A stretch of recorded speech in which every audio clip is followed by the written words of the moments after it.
Tapi yang paling penting adalah dana darurat. Kalau bisa sih sebisa mungkin tuh dana darurat budgetnya adalah 3, kalau kita single ya, 3 sampai 6 bulan pengeluaran kita. Kalau memang nggak bisa langsung menyisihkan sebesar itu, setidaknya kita bisa komitmen kayak 10% dulu deh tiap bulan. Yang penting adalah komitmennya. Jadi yang terpenting adalah dana darurat dulu. Oke, berarti dana darurat berkumpul 3-6 kali baru teman-teman investasi. Betul. Betul gitu ya Kak? Betul. Ya? Halo guys, selamat datang di 1% Podcast. 1% Podcast adalah bagian dari 1% startup life school terbesar di Indonesia. Dalam podcast ini kita bakal ngebahas topik-topik seputar kesehatan mental, pengembangan diri, serta edukasi life skills dengan tamu yang handal di bidangnya. Kami ingin kamu untuk bisa mendapatkan insight baru dan berkembang seenggaknya 1% setiap harinya. So that's all, enjoy 1% Podcast untuk hidup seutuhnya.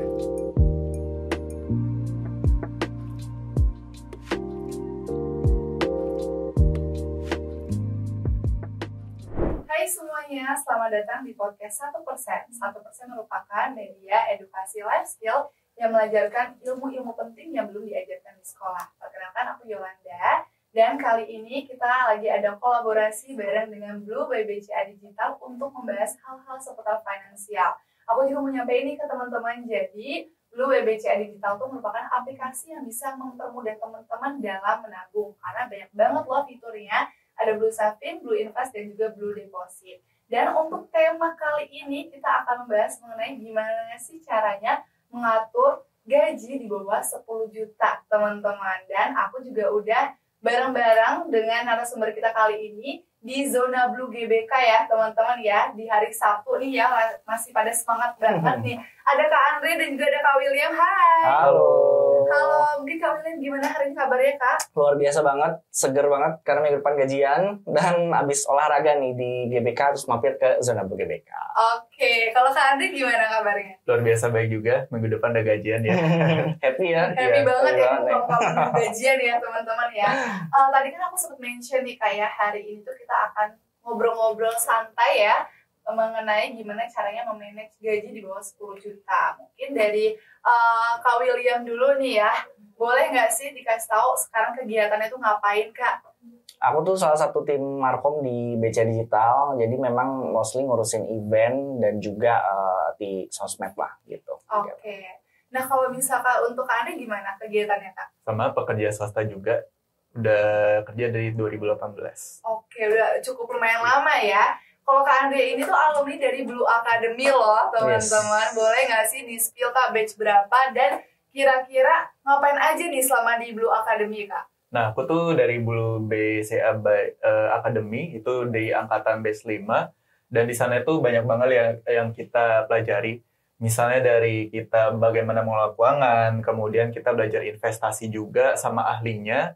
Dan juga kita juga diajarin nih bagaimana cara mengelola hutang, sampai juga perlindungan diri, asuransi. Jadi lengkap banget nih satu paket yang diajarin. Wow, keren banget loh ini ya. Ini bermanfaat banget loh ya ilmunya. Dan nanti aku mau tanya-tanya juga deh ya, mungkin ke Kak William dulu deh, mengenai gaji 10 juta nih Kak ya.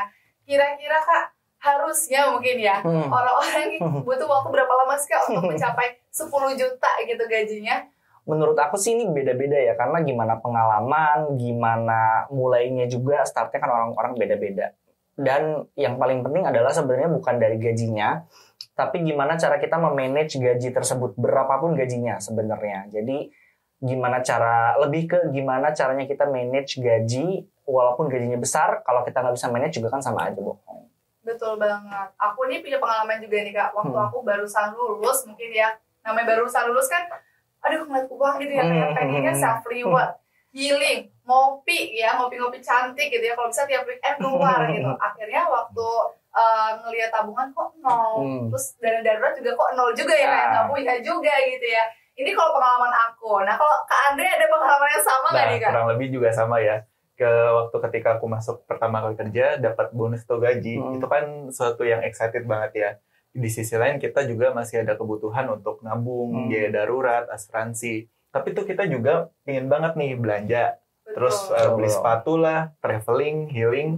Nah itu juga sih yang aku mau tanya ke Kak William. Gimana sih tips and trick buat cara kita ngatur kelola keuangan di bawah gaji di bawah 5 juta, di atas 5 juta, tapi di bawah 10 juta. Ya.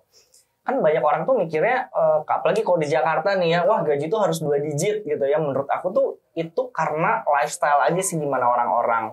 Dan yang paling penting adalah bisa membedakan antara kebutuhan dengan keinginan gitu. Jadi kalau aku sendiri punya tips, kita utamakan dulu yang kebutuhan. Kalau yang keinginan itu biasanya aku kasih gap beberapa waktu.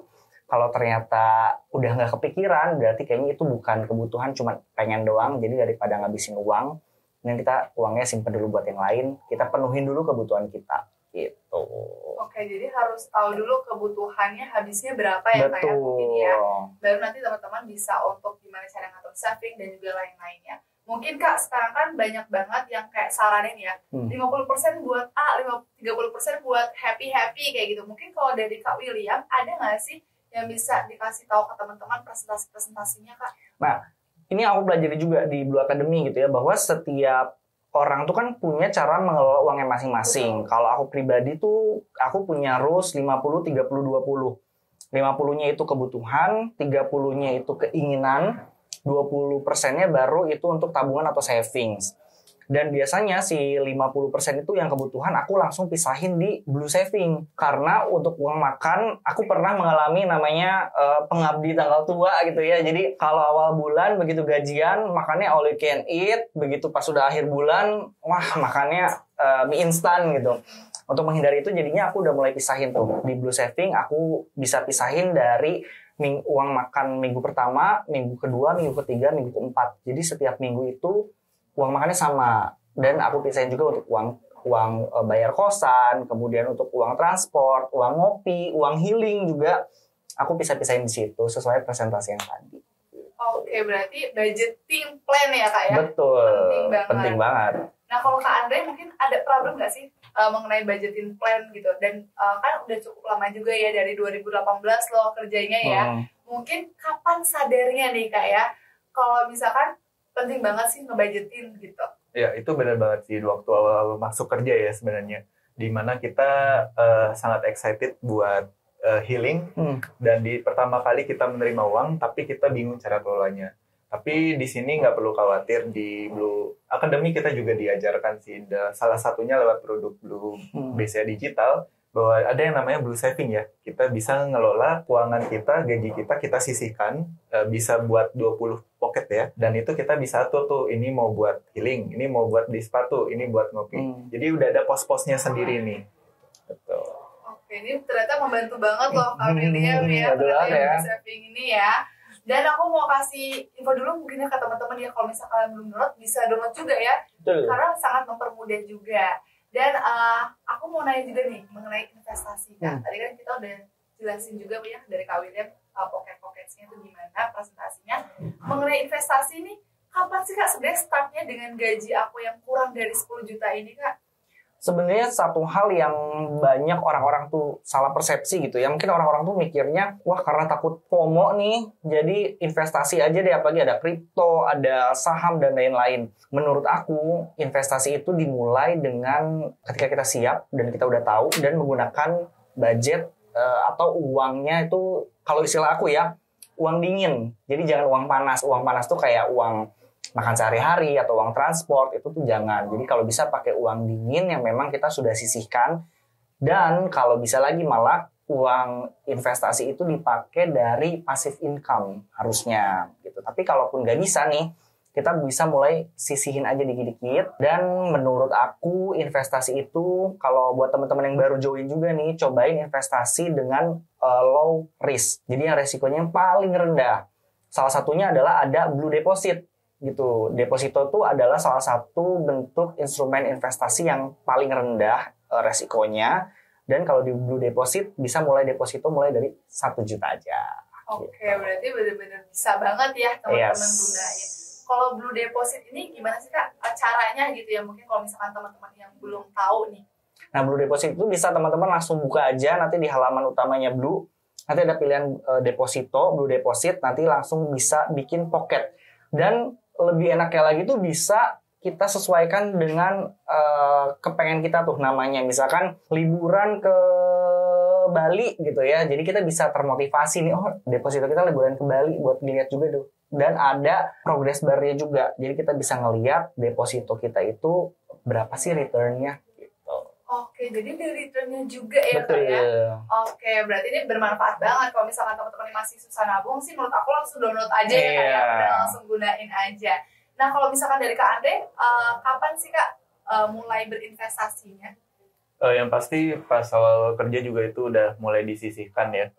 Jadi penting banget, apalagi kan di Gen Z sekarang banyak banget nih, kita gaji udah di atas 5 tapi di bawah 10, banyak kebutuhan, tapi juga kita pasti juga punya tujuan jangka panjang dong. Salah satu misalnya kredit rumah, kredit yang produktif. Nah itu sangat penting banget sih untuk ditekankan investasi sejak sedini mungkin. Oke, jadi udah mulai berinvestasi cukup lama juga ya Kak ya? Kalau misalkan dari Kak William, ada nggak sih problem-problem yang bisa di-sharing juga ya ke teman-teman, struggle-struggle-nya waktu awal-awal kerja, sampai sekarang udah bisa memanage dan juga rutin konsisten untuk investasi dan juga nabung? Kalau aku lebih ke itu yang paling susah tuh sebenarnya komitmen. Kadang misalkan sebenarnya ketika kan kita udah pisahin tuh uang ngopi misalkan di Blue Saving ya. Udah uang ngopi itu di budgetnya udah habis. Tapi kita tidak bisa menolak ajakan teman buat ngopi. Akhirnya kita pakai budget dana darurat. Kita pinjam dulu deh gitu. Bahkan yang terparahnya waktu itu aku pernah sampai cairin deposito aku karena aku itu harus pergi ke suatu tempat liburan sama teman-teman. Aku cairin tuh. Walaupun memang merasa bersalah ya, tapi untungnya di Blue Deposit itu kalau cair itu sebelum jatuh tempo itu bebas penalti. Tapi yang paling besar masalahnya adalah lebih ke rasa bersalah ya karena kita pakaiin dana darurat tuh. Jadi itu salah satu mindset yang aku juga pernah salah. Dana darurat tuh bukan dipakai untuk ketika ada darurat ajakan temen gitu ya. Bukan itu fungsi dana darurat gitu. Memang fungsi dana darurat tuh misalkan amit-amitnya nih kita lagi WFC terus tiba-tiba laptopnya ketumpahan kopi misalkan gitu kan, sedangkan kita nggak bisa pakai budget makan buat benerin laptop, itu bisa pakai dana darurat. Atau ternyata amit-amitnya kita kayak waktu itu ya, kita kan ada pandemi tuh, ada banyak cerita-cerita juga. Waktu itu juga aku pernah tiba-tiba harus pergi ke suatu tempat, pulang ke kantor harus PCR tuh. Dulu PCR kan mahal banget ya, harganya udah sejuta ya. Itu pakai dana darurat karena kita nggak akan tahu tuh kapan ada bencana datang, jadi siapinlah dana darurat. Oke, berarti itu nggak kalah penting ya Kak? Yes, betul. Gitu. Jadi dana darurat dulu. Dana darurat atau investasi dulu nih Kak? Nah ini yang paling penting menurut aku adalah dana darurat. Investasi itu again investasi dipakai ketika kita punya uang dingin tadi atau uang yang memang kita bisa sisihin. Komitmennya oke, penting kita bisa sisihin uang buat dana darurat, buat investasi, tapi yang paling penting adalah dana darurat. Kalau bisa sih sebisa mungkin tuh dana darurat budgetnya adalah 3, kalau kita single ya, 3 sampai 6 bulan pengeluaran kita. Kalau memang nggak bisa langsung menyisihkan sebesar itu, setidaknya kita bisa komitmen kayak 10% dulu deh tiap bulan. Yang penting adalah komitmennya. Jadi yang terpenting adalah dana darurat dulu. Oke, berarti dana darurat kumpul 3-6 kali baru teman-teman investasi. Betul. Yang betul gitu ya Kak Betul. ya? Jangan sampai kebalik, investasi kripto dulu baru dana darurat ya ntar deh gitu ya. Tunggu THR cair gitu ya. Jangan sampai ya teman-teman ya. Kalau Kak Andre mungkin ada yang bisa di-sharing nggak nih ya? Mungkin nggak cuma Kak Andre, atau teman-temannya juga punya problem yang sama, yang gajinya masih di bawah 10 juta. Kayak dan daruratnya belum kekumpul misalkan. Atau problemnya healingnya terus, tapi nabungnya nggak ada gitu ya. Gimana nih Kak? Nah kalau dari aku sih sarannya cukup satu sih. Jangan sampai kita mengorbankan hutang dan atau pay later untuk investasi atau dana darurat tadi. Lebih baik kita jaga-jaga di depan deh, saving dana darurat dulu, baru kalau udah kita investasi. Itu sih yang kita pelajarin di Blue Academy.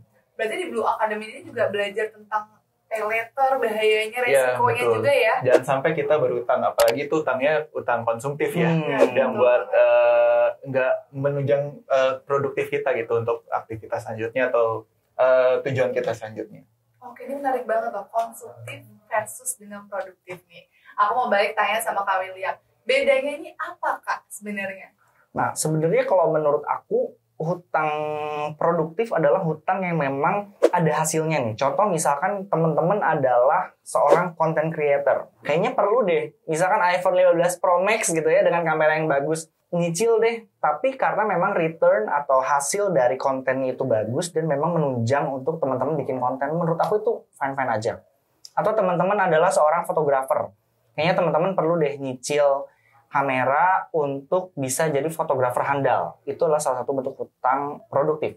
Tapi yang tadi Kak Andre bilang ya, jangan sampai teman-teman menggunakan pay letter untuk liburan. Atau misalkan pakai pay letter buat investasi malah gitu ya. Nah itu adalah salah satu bentuk hutang konsumtif. Jadi kalau bisa itu benar-benar dihindari. Ini menarik banget sih Kak. Aku tuh punya cerita nih Kak Andre sama Kak William. Nanti boleh loh ya kalau berbagi cerita juga. Jadi itu temanku tuh ada yang minjem uang ke aku. Tapi waktu aku tanya buat apa nih, yang penting balik ya. Kan masih harus gitu ya Kak ya. Terus dia bilang, iya buat investasi Bitcoin. Nah ini aku bingung nih Kak, kalau mau minjemin gimana? Gak mau minjemin tapi teman dekat. Nah ini seperti apa sih Kak mengenai hutang-hutang ini Kak?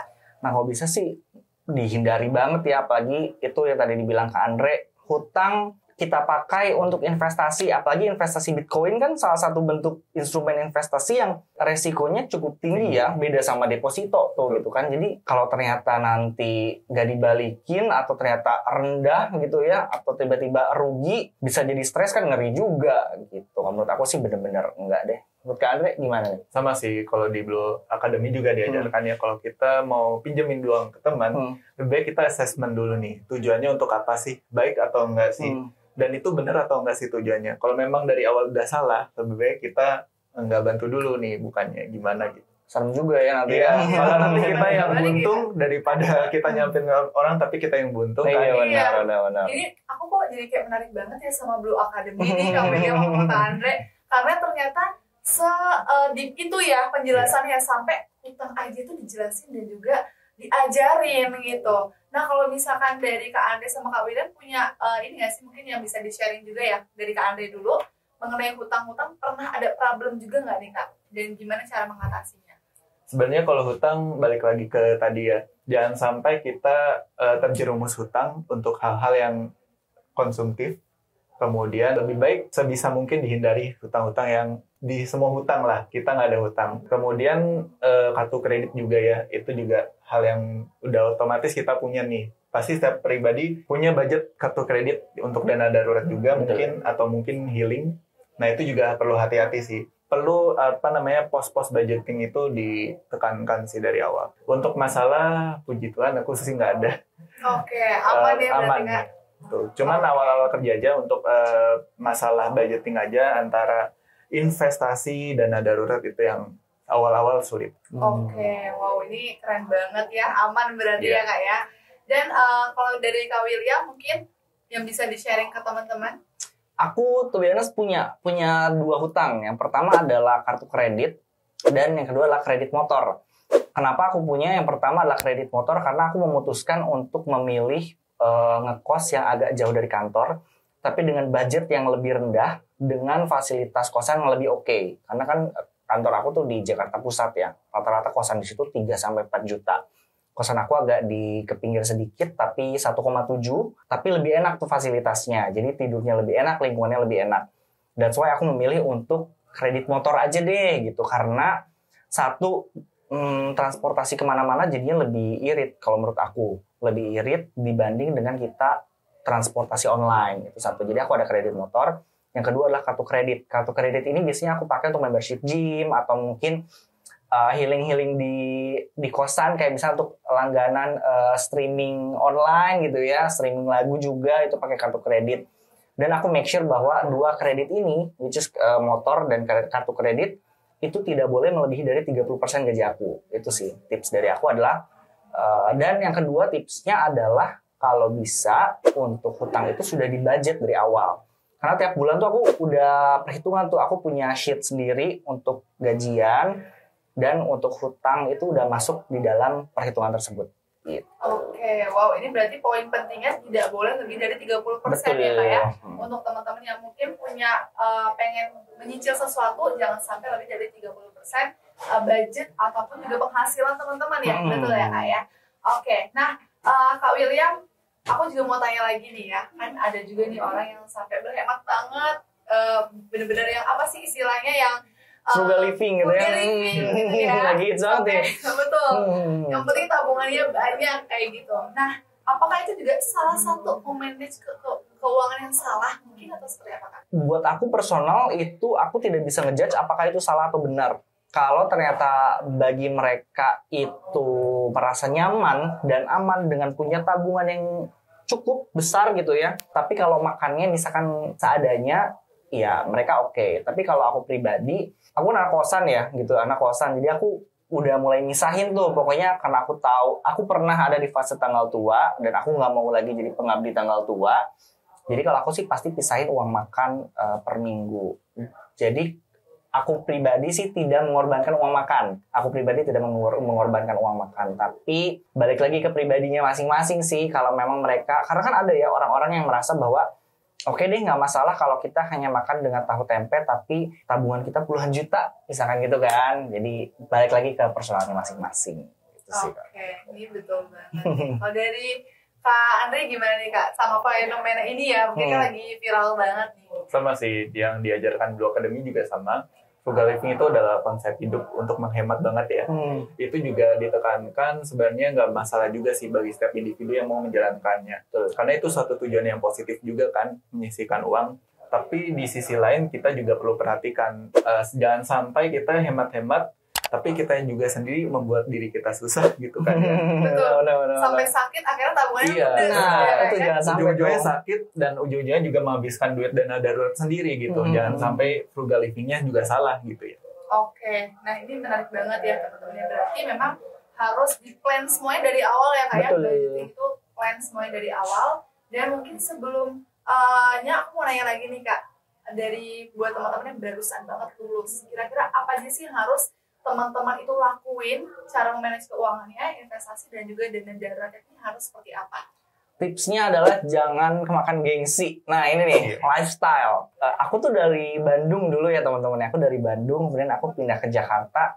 Satu hal yang sangat kontras menurut aku adalah lifestyle. Ketika di Bandung, aku nggak pernah memikirkan barang-barang aku harus branded. Atau aku harus punya barang branded, itu nggak pernah. Tapi ketika di Jakarta nih, karena teman-temannya mungkin ya lifestyle-nya di kantor, ada orang yang punya barang branded, teman-teman di sekitar pada punya barang branded, pasti kayak FOMO ya, pengen dia punya barang branded. Aku punya satu temen yang dia terjerat pinjol gara-gara dia memaksakan untuk join ke salah satu lifestyle. Jadi dia pengen barang-barangnya branded semua, itu salah tuh. Jadi tips dari aku adalah satu, jangan sampai kemakan gengsi, harus hati-hati dengan lifestyle, hati-hati dengan teman-teman kalian, circle itu penting. Yang kedua adalah pisahin untuk uang makan, itu paling penting ya, gizi, jangan sampai kayak tadi frugal living malah sakit gitu ya. Terus yang ketiga adalah dana darurat. Gak harus gede, yang penting komitmen aja, sisihin berapa persen untuk dana darurat. Oke, baru yang terakhir invest ya Kak? Baru investasi. Baru investasi untuk yang terakhir. Dan kalau misalkan dari Kak Andre nih ya, tadi kan punya pengalaman pahit juga ya Kak ya, sempat yang kayak aduh kok nggak ada apa-apanya nih, udah kerja lama gitu ya. Ini juga pengalaman aku juga kebetulan. Ada nggak sih yang mau dikasih saran lah ke teman-teman gitu? Nah, pasti ada sih. Buat teman-teman yang tahu keuangan itu diri kalian sendiri ya. Betul. Jadi jangan sampai membanding-bandingkan kok dia bisa nabung 50, gue cuma bisa 40. Itu juga sebenarnya 50, konsep 50, 30, 20 itu juga balik lagi ke keadaan kondisi finansial masing-masing. Nggak bisa diterapkan ke semua orang. Itu yang pertama. Kedua, siapkan juga dana darurat sebelum investasi. Yang ketiga, kalau mau investasi, sesuaikan dengan portofolio kalian atau resiko kalian lah. Kalian tuh mampunya di mana. Jangan sampai tadi juga kata Kak William ya, kemakan gengsi. Lagi zaman-zamannya kripto, semua pada booming. Semuanya pada beli kripto atau bahkan sampai hutang untuk itu ya, jangan sampai ya. Jadi sesuaikan semuanya dengan kondisi diri kalian masing-masing. Tidak ada yang salah, tidak ada yang benar. Dan semoga apa yang kalian capai pasti ada jalannya. Oke. Nah ini juga aku mau nanya juga nih Kak ya. Kalau misalkan buat teman-teman yang barusan lulus, yang tadi kan gajinya kita mention di bawah 10 juta nih. Dan ada juga namanya investasi pendidikan. Ya seperti itu. Kayak misalkan tadi Kak Andre kan join ke Blue Academy ya, itu kan juga salah satu investasi pendidikan. Kira-kira berapa persen sih kita harus sisihin dan berapa persen sih kita kita harus upgrade di diri kita gitu? Menurut aku ini investasi pendidikan tuh salah satu yang paling penting. Karena kita harus membekali diri kita sama mindset-nya dulu yang penting gitu. Jangan sampai ketika kita nanti punya gaji di atas 10 juta, tapi kita punya pemahaman yang salah terkait investasi. Jadi walaupun teman-teman misalkan di sini gajinya di bawah 10 juta atau bahkan gajinya di bawah 5 juta gitu ya, ngerasa FOMO dengan orang-orang investasi, it's okay. Yang penting teman-teman udah tahu dulu mindset-nya untuk investasi itu seperti apa, pisahin dana darurat tuh seperti apa, itu yang penting. Jadi memang lebih ke, kalau investasi pendidikan menurut aku ya lebih ke ngebuka mindset sih, dan itu sangat penting. Kalau bisa dimulai dari sedini mungkin sebelum teman-teman bisa investasi ke kripto gitu ya, atau investasi ke instrumen investasi lainnya. Yang paling penting adalah investasi pendidikan buat ngebuka mindset. Oke, bahkan Kak, misalkan teman-teman mau ikut bootcamp gitu ya, itu betul juga banget. disarankan nggak sih? Disarankan banget, itu benar-benar ngebuka mindset banget sih itu. Oke, bisa switch karir mungkin yang gajinya bisa lebih besar juga. Betul.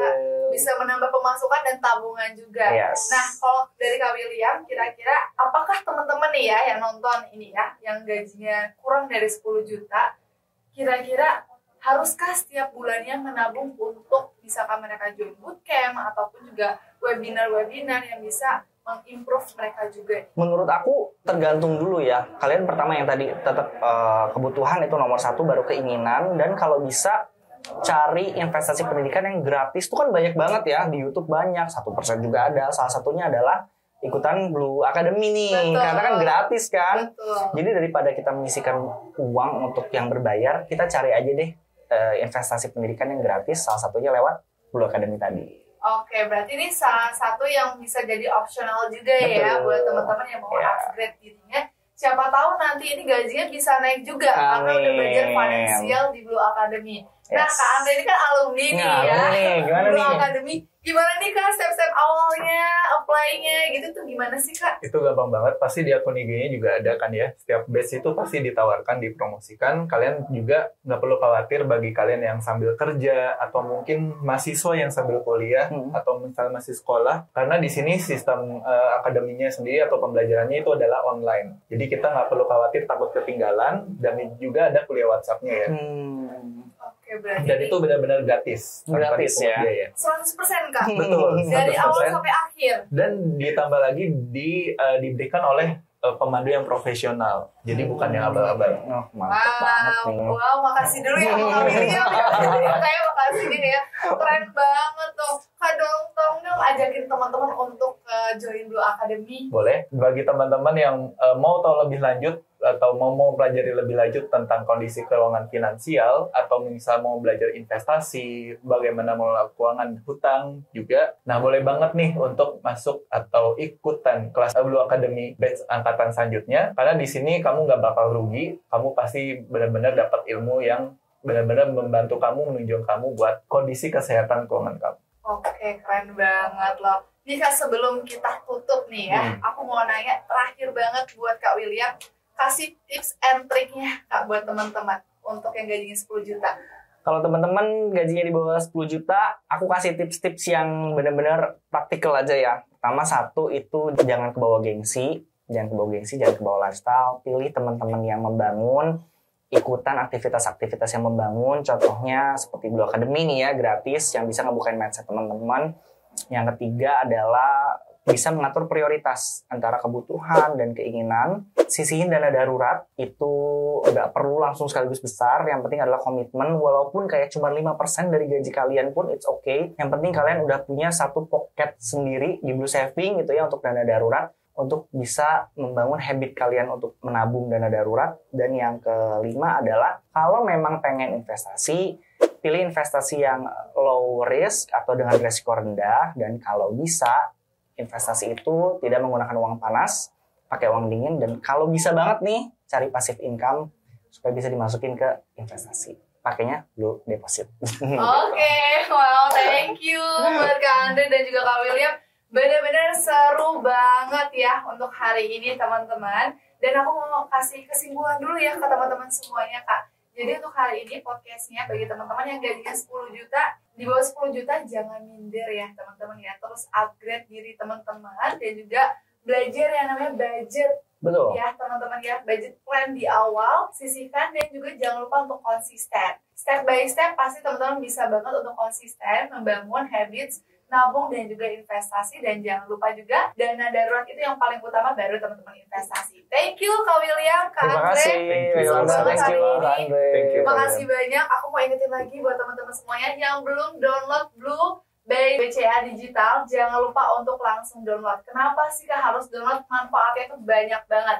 Teman-teman bisa cobain fitur Blue Saving, terus juga ada Blue Deposit, dan juga ada Blue Invest juga. Dan gak cuma itu, nggak perlu repot-repot ya Kak ya, nyampe 20 rekening, karena satu rekening udah bisa dapat 20 pocket sekaligus. Wow, keren banget ya teman-teman ya. Jangan lupa untuk download aplikasinya, dan sampai jumpa di podcast bareng dengan 1% lainnya. Terima kasih banyak teman-teman semuanya.